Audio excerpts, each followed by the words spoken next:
Otep, bien-aimés frères et sœurs, vous connaîtrez la vérité et la vérité vous affranchira. Ça, c'est pas moi qui le dis, c'est la Bible qui le dit. Mais moi, je vous dis mieux. Vous connaîtrez la vérité historique, notamment celle de vos ancêtres kémites, et vous aurez une vision globale de ce que c'est que la vraie souveraineté politique.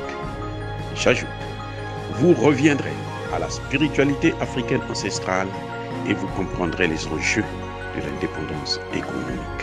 Et pour terminer, vous accepterez votre identité culturelle kémite et vous obtiendrez deux choses. La première, c'est la paix. La seconde, c'est le développement, à une condition. L'unité de toute l'Afrique noire, l'unité de tous les Noirs du monde entier.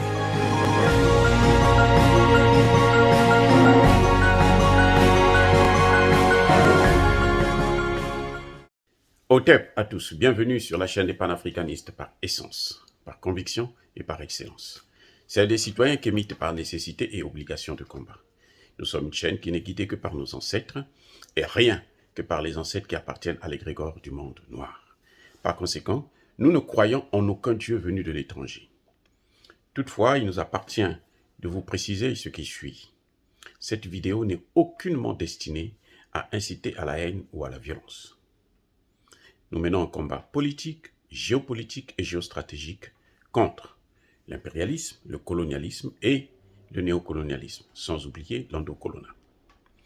Il s'agit d'apporter notre modeste contribution à cette noble lutte en faveur de la souveraineté, la dignité et l'unité africaine. Et ça, c'est le panafricanisme. Or, bien-aimés frères et sœurs, je tiens à vous informer aujourd'hui que depuis quelques jours, notre chaîne de prédilection, la chaîne favorite, celle sur laquelle nous avons l'habitude d'échanger, de la connaissance, de partager, d'informer et d'analyser, de débattre même, hein. Il y a eu pas mal de grands débats, les pour, les contre, certaines de mes analyses, et elle a été définitivement fermée.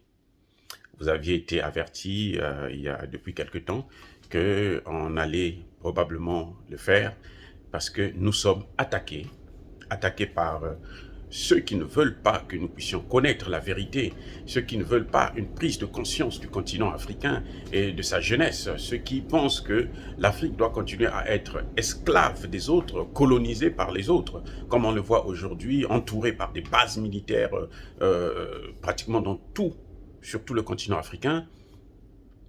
C'est ceux-là qui malheureusement ont frappé fort. Et ils ont travaillé avec la complicité de certains Africains, nos frères et sœurs qui agissent, qui trouvaient que j'étais gênant. Mais il y a une chose que je tire de cela, c'est qu'en fin de compte, je négligeais ce que je faisais, mais au fond, je comprends qu'on ne jette la pierre que sur un fruit mûr. Donc c'est parce que j'arrivais à attirer, à convaincre la jeunesse africaine, à donner de bonnes informations. C'est pour ça qu'ils ont agi de la sorte. Parce que quand vous allez voir, lorsque on présente seulement les danses, la musique et autres, ces chaînes-là ne sont jamais menacées parce que justement, c'est ce qu'on veut voir de l'Afrique. Or, l'Afrique est multiple. L'Afrique, ce n'est pas seulement la danse et la musique. L'Afrique, c'est aussi la connaissance. L'Afrique, c'est aussi la science. Parce que nous sommes le berceau de l'humanité. Aujourd'hui, il est prouvé, c'est devenu un secret de polichinelle, hein, c'est prouvé de tout le monde que, effectivement, l'Afrique est le berceau de l'humanité, non seulement parce que le premier homme est né en Afrique, mais aussi parce que la science, l'écriture est née en Afrique. Et nous avons de grands médecins comme Imhotep qui l'ont prouvé.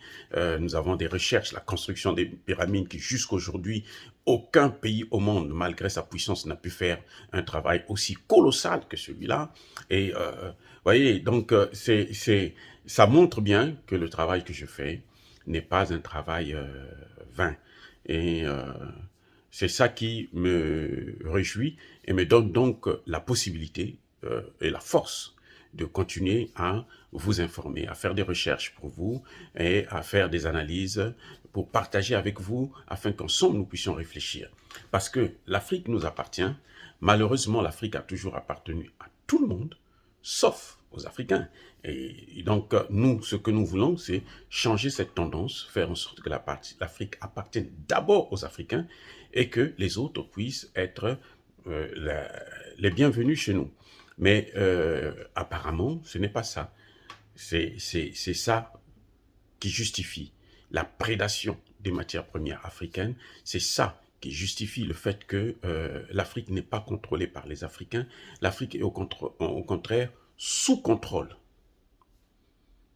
des autres, des Occidentaux, et notamment de la France qui reçoit un pactole de 500 milliards de dollars chaque année des pays africains. Le travail que nous faisons, que nous fournissons en Afrique,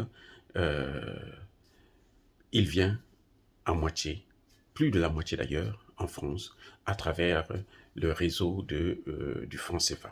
Donc, c'est toutes ces choses-là que nous dénonçons, et nous allons continuer à le faire tant que Dieu nous donnera la possibilité de le faire. Parce qu'en dernière instance, il y a un Dieu.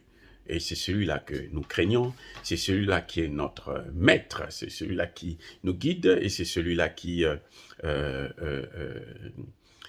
a le dernier mot. Voilà, dire cela, c'est inciter à la haine. Non, non, non, non. Nous n'avons aucune haine contre qui que ce soit. Nous sommes une force tranquille. Yaba Kolerve, Yamaleb. J'ai dit.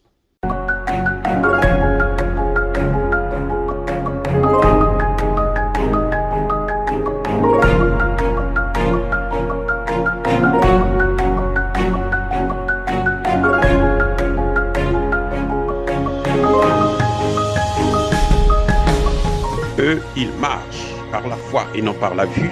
Mais moi, je vous conseille vivement de marcher par la connaissance scientifique et historique, notamment celle de nos ancêtres kémites, par les 5 sens et par l'intelligence. Otep, vive l'Afrique éternelle et que Dieu vous bénisse. Abou Apia.